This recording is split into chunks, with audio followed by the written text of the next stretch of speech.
Hello my friends, welcome to my kitchen. My name is Kaylee, this is the Tea House, and today we are making stuffed shells with a meat sauce for dinner. So let's get cooking. I have done a little bit of prep work here just to get started while the baby was cooperating with me. In the largest pan I have, the largest pan on earth, I swear, I have 1 onion chopped, I have about 3 cloves of garlic, and I have 2 pounds of ground beef. Now, I am cooking for a family that loves to eat, but we also cook specifically to have leftovers. So I know that this is a lot of food. You do not need to make this recipe exactly. Cut that in half, and that is a standard sized meal for maybe a family of 4. But our family of 4, we tend to cook once a meal, and then once an evening, and then we have leftovers for lunch the next day, and sometimes even beyond that, depending on how much food there is. So that is what is in this pan. I'm going to add some salt and some pepper to this to get the onions to start to break down, and then to make sure that everything is seasoned really well. I have a large stock pot over here, and we are going to be cooking up some jumbo shells. One of the only places that I can find jumbo shells is at Walmart. I don't do a lot of shopping at Walmart, but if I am wanting jumbo shells, that is where I need to go. And this is just a little under a pound. It's 12 ounces instead of the 16 that goes into a pound. But because we're going to be filling this with yummy goodness and then putting a meat sauce on top of it, you don't necessarily need a pound in order to make a really good filling meal. And then the last little bit of prep work that I have done is I have taken about a pound of ricotta. If you can't find ricotta, you can use cottage cheese as a substitute. You can use like a cottage cheese and mix it up in a blender, or one of the small curd cottage cheeses. You can also use mascarpone cheese, but I find that to be a little more expensive. I actually got this ricotta on sale a couple days ago from Sam's Club. I don't know exactly when the videos will be coming out, but that is the same ricotta that is in this bowl. And then I mixed in just a little bit of Parmesan cheese. It's all I had left. I'm waiting for my Azure order to get some more. And then some mozzarella cheese. Now, mozzarella cheese is going to melt and make things nice and like gooey and stringy, versus the ricotta cheese is going to add that nice like creamy texture to it. And then to this, I just added some salt, some pepper, and some basil, and I think my daughter, when she was in here, she threw in some oregano as well. And some parsley. So that is all that's in here. If you don't like those spices, choose ones that you like. If you only like oregano, only put oregano. If you like Italian seasoning, put Italian seasoning. You don't necessarily have to follow these recipes exactly, but this will give you a good base as to where to go in order to make a stuffed shells type meal.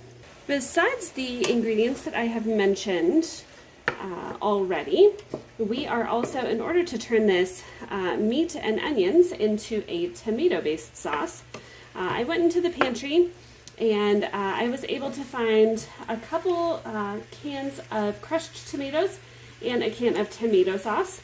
So that is going to be our tomato base.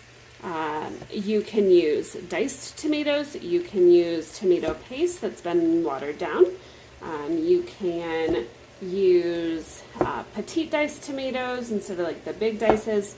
It's entirely up to you. I've even used whole tomatoes and crushed them myself. So it's really what your store has available and what you like.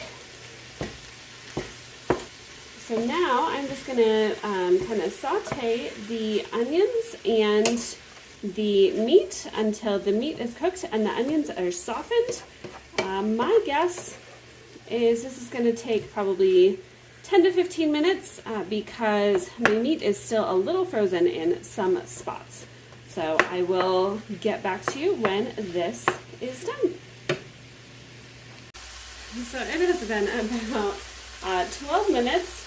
I actually got the pasta cooked as well during that time. So I have added basil, oregano, and parsley to the meat and the onions.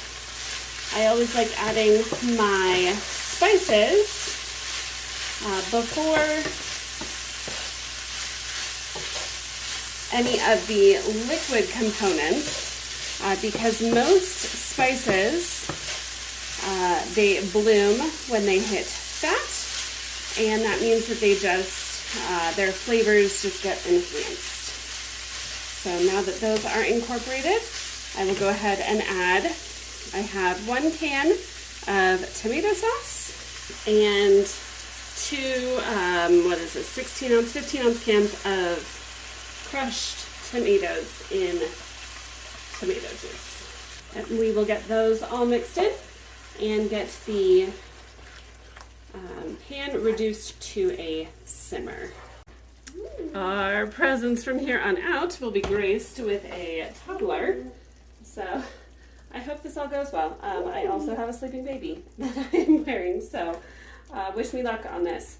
I have a 9 by 13 casserole dish, and what we are going to start with, we're going to put some of the meat sauce in the bottom. This is going to prevent the pasta from sticking when it is in the oven.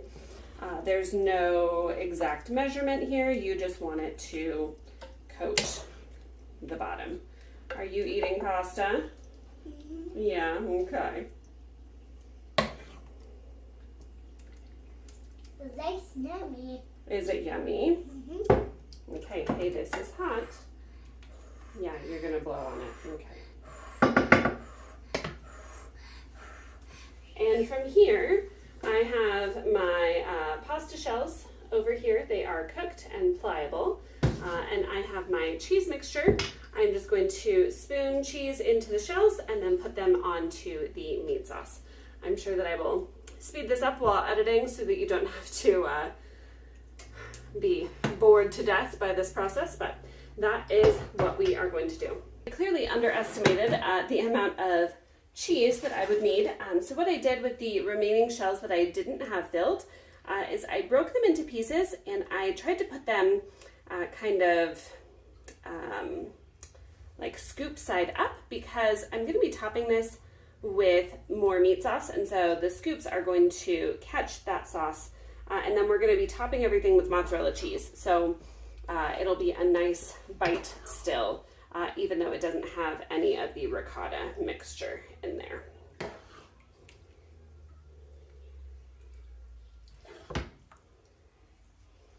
So now we take the rest of the meat sauce, or as much as you need, and put it all over the top. Make sure to get all of the pieces of pasta covered, because anything that's not covered with cheese and or sauce has the potential to burn in the oven. Now we are going to top the whole thing with mozzarella cheese.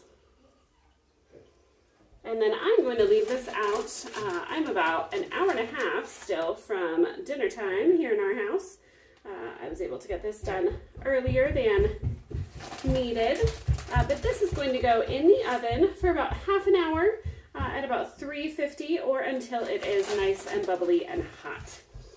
Also, if your pan is as stuffed full as mine, I would highly recommend you put a cookie sheet underneath this to catch any spills or boils over that you may get, because that will not be fun cleaning up in the oven.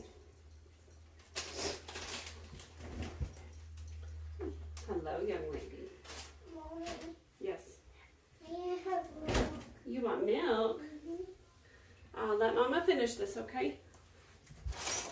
Thank you so much for joining me today while I make this stuffed shell recipe for you. If you would like to see more videos like this, I suggest that you look at one of these videos over here. Yeah. And if you feel so inclined, I would love for you to subscribe to the channel to get more of this content in your queue on a regular basis. The subscribe button is down here. I hope that you have a wonderful day, and I will see you in the next video. Bye-bye.